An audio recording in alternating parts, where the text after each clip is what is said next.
Hello friends, कैसे हैं आप अच्छे होंगे और अपनी पढ़ाई भी अच्छे से कर रहे होंगे। तो फ्रेंड्स, कल आरपीएससी द्वारा आरपीएससी फर्स्ट ग्रेड के बायोलॉजी के जो मार्क्स हैं उनको आउट कर दिया है। तो इसमें जो है कुछ चेंजेस भी हुए हैं, जिसके कारण स्कोर में थोड़ा सा हेरफेर भी हुआ है, जिसमें जो 67 स्टूडेंट हैं उनके भी फाइनल लिस्ट मेरिट लिस्ट में पूरे जितने मार्क्स हैं वो बता दिए हैं।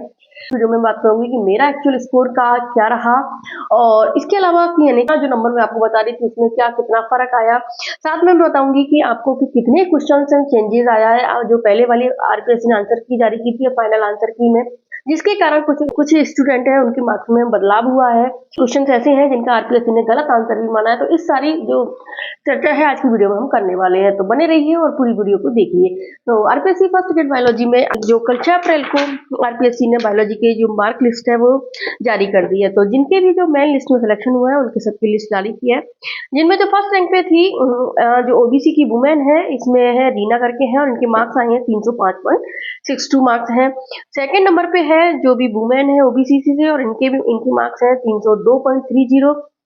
तीसरे नंबर पे भी ओबीसी से ही है जो मैन है, इनके मनीष कुमार और इनके 296.81 मार्क्स आए हैं। चौथे नंबर पे है मेरा आता है 146,8770 जनरल वुमेन कैटेगरी से, ठीक है, नीतू सिंघल, और मेरे मार्क्स आए हैं लगभग 296.08। इसका एनालिसिस मैं अभी आगे की वीडियो में आपको बताऊंगी। तो इसी तरह से हम देखते जाएं, जैसे पांचवें नंबर पे है वो भी ओबीसी की वुमेन है ऋतु, जिनमें 295.35 मार्क्स आए। तो इसी तरह से हम देखें तो लगभग जो 67 स्टूडेंट है उनके मार्क्स आउट हुए हैं, और जिनका सिलेक्शन हुआ है वो अपने मार्क्स इसमें देख लेना, मैं इसकी पीडीएफ टेलीग्राम पर भी डाल दूंगी, ठीक है। ज्यादा तो है कि जो वुमेन्स है उनका सिलेक्शन हुआ है लगभग 43-67 सीट में 43 जो वुमेन्स है उनका सिलेक्शन हुआ है। जो मोस्टली जो वुमेन आती है वो ओबीसी से, ईडब्ल्यूएस से, एसटी कैटेगरी सेलेक्ट हुई है, और मेन में लगभग 24 जो मेंस है उनका सिलेक्शन यानी मेल का सिलेक्शन हुआ है, ठीक है। इसमें भी एक बात बता दूं आपको कि जनरल कैटेगरी की वुमेन का जनरल कैटेगरी में केवल मेरा सिलेक्शन हुआ है, इसके अलावा ना किसी मेल का ना किसी फीमेल का सिलेक्शन हुआ है जो जनरल कैटेगरी में। इसके अलावा ईडब्ल्यूएस से या विडो कैटेगरी से भी तो सिलेक्टेड हुए हैं, लेकिन जनरल कैटेगरी में केवल मेरा सिलेक्शन हुआ है, ठीक है।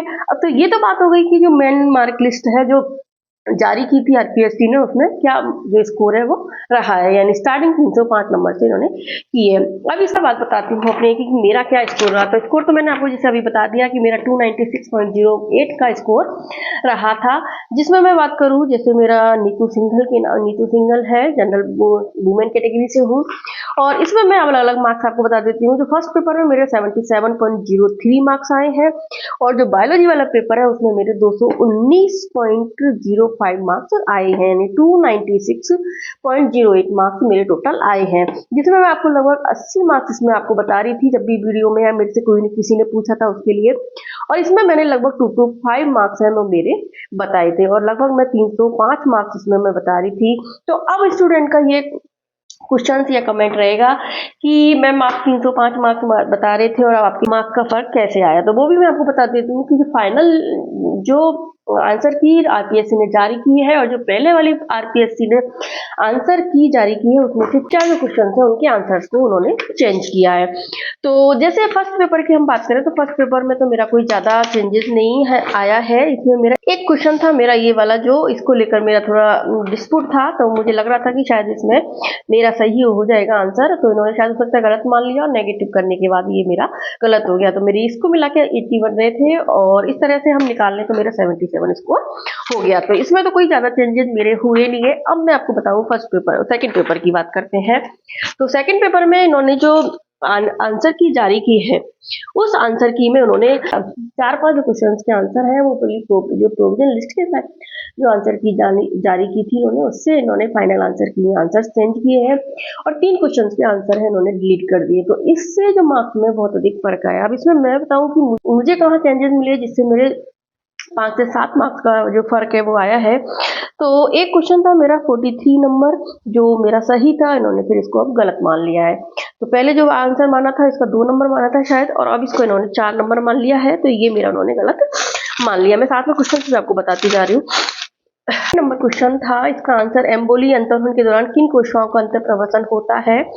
ठीक है, तो इन्होंने पहले आंसर माना था एंडोडर्मल कोशिकाएं में कौड़ा मेसोडर्मल कोशिकाएं, जो कि आंसर बिल्कुल सही है, लेकिन पता नहीं किस तरह से इन्होंने वापस से रिवाइज आंसर की में इन्होंने आंसर 4 मान लिया और इससे मेरा ये क्वेश्चन गलत हो गया। तो एक क्वेश्चन का फर्क मेरे को यहाँ आ गया, एंडोडर्मल और मेसोडर्मल कोशिकाएं इन्होंने माना है, जबकि इसका जो सही आंसर है जो पीजी लेवल की जो एम्ब्रियोलॉजी की बुक्स है उनमें मैंने ये आंसर लिखा था, तो इसका आंसर 2 नंबर ही होना चाहिए था।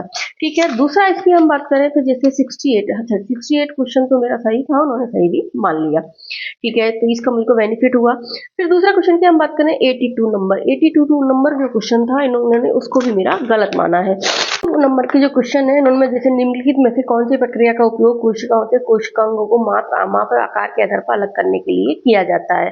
तो मेरा आंसर था इसमें विभेदक अपकेंद्रण, उन्होंने पहले यही आंसर सही माना था और अब इन्होंने दर छत्री अपकेंद्रण या रेट जॉनल सेंट्रीफ्यूजन सही मान लिया है, जबकि जबकि इसका आंसर पहले नंबर का ही होना चाहिए क्योंकि उसमें क्लियरली दिया हुआ है। जब आप नेट पे भी सर्च करोगे तो भी आपको क्लियरली इसका आंसर यही मिलेगा कि साइज और जो शेप है उसके आधार पर जो सेल ऑर्गेनल्स को अलग किया जाता है तो वो डिफरेंशिएटेड सेंट्रीफ्यूजन का यूज इसमें किया जाता है। तो पता नहीं इन्होंने इसका भी आंसर 82 का इन्होंने मेरा गलत मान लिया, तो 2 क्वेश्चन के आंसर तो ये गलत हो गए। तीसरा है 111 नंबर का क्वेश्चन, 111 नंबर का क्वेश्चन था वो सही क्वेश्चन था मेरा, लेकिन वो क्वेश्चन उन्होंने अब डिलीट कर दिया, तो इससे भी मेरे को थोड़ा सा नुकसान हुआ है।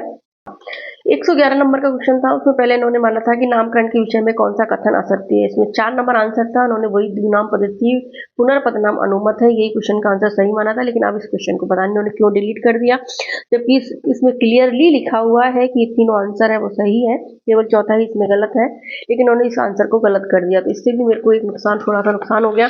इसके बाद हम आगे बात करें हैं और है 130 नंबर का क्वेश्चन है, जिसमें पहले इन्होंने मेरा आंसर सही था जो कि पहले आंसर की थी उसके हिसाब से, लेकिन अभी इन्होंने इसका आंसर, मेरा जो आंसर था वो गलत मान लिया है, यानी पहले जो आंसर था उसको अब इन्होंने गलत मान लिया है। 130 नंबर में जो आंसर है इन्होंने जैसे जक्स्टा ग्लोमेरुलर उपकरण जी एक संवेदनशील क्षेत्र है जो समीपस्थ कुंडित नलिका व अविवाहित धमनिका में उनके संपर्क स्थल पर कोशिकीय रूपांतरण से निर्मित होता है। और इसका दूसरा कथन सेकंड था ग्लोमेरुलर क्षरण दर की गिरावट जक्स्टा ग्लोमेरुलर जी कोशिकाओं को रेनिंग साबित करने के लिए सक्रिय करता है। इसमें दोनों कथन सही है और ये पहले आंसर इन्होंने सही माना था, लेकिन अभी इन्होंने आंसर तीसरा माना है, कथन एक गलत है लेकिन कथन सेकंड सही है, तो ये क्वेश्चन भी मेरा गलत हो गया।